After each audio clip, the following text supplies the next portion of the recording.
ಬೆಳಿಗ್ಗೆ ಫೋನಲ್ಲಿ ಫೋಟೋ ತಗೊಟ್ಬಿಡಿ ಗಿಡ್ಡಿನ.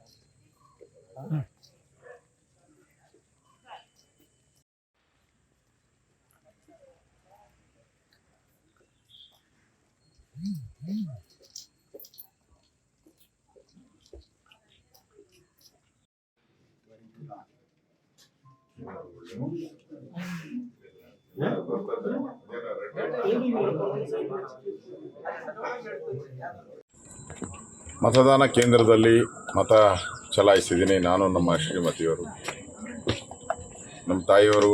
ಅವರು ಸುಮಾರು 92 ವಯಸ್ಸು. ಈಗಾಗಲೇ ಅವರು ಮನೆ ಹತ್ರನೇ ಮತವನ್ನು ಚಲಾಯಿಸಿದ್ದಾರೆ.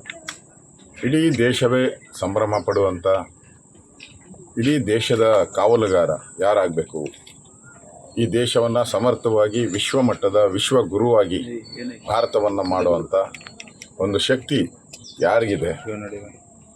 5 ವರ್ಷಗಳ ಕಾಲ ಸಮರ್ಥ ಆಡಳಿತವನ್ನು, ಸ್ಟೇಬಲ್ ಗೌರ್ಮೆಂಟ್ ಕೊಡುವಂಥ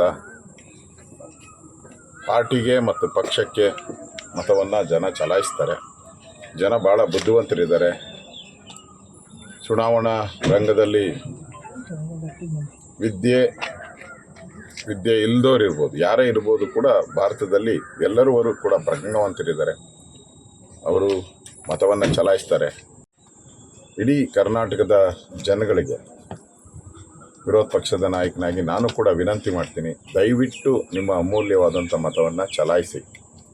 ಯಾವುದೇ ಕಾರಣಕ್ಕೂ ಇಂದ ದೂರ ಉಳಿಬೇಡಿ. ಸಮಸ್ಯೆಗಳಿರ್ಬೋದು, ಆದರೆ ಮತದಾನ ಕೇಂದ್ರದಿಂದ ದೂರ ಉಳಿಬೇಡಿ. ಮತ ಚಲಾಯಿಸಿ. ಮತ ಚಲಾಯಿಸೋ ಮುಖಾಂತರ ಈ ದೇಶದ ಭವಿಷ್ಯವನ್ನು, ಈ ದೇಶದ ಅಭಿವೃದ್ಧಿಯನ್ನು ತೀರ್ಮಾನ ಮಾಡುವಂಥ ಒಂದು ಚುನಾವಣೆ ಇದು. ಇಂಥ ಒಂದು ಅಪರೂಪದ ಚುನಾವಣೆಯಲ್ಲಿ ತಾವೆಲ್ಲರೂ ಭಾಗಿಯಾಗಬೇಕು. ಮತದಾನ ಕೇಂದ್ರಕ್ಕೆ ಬರಬೇಕು, ವಿನಂತಿ ಮಾಡ್ತೀನಿ.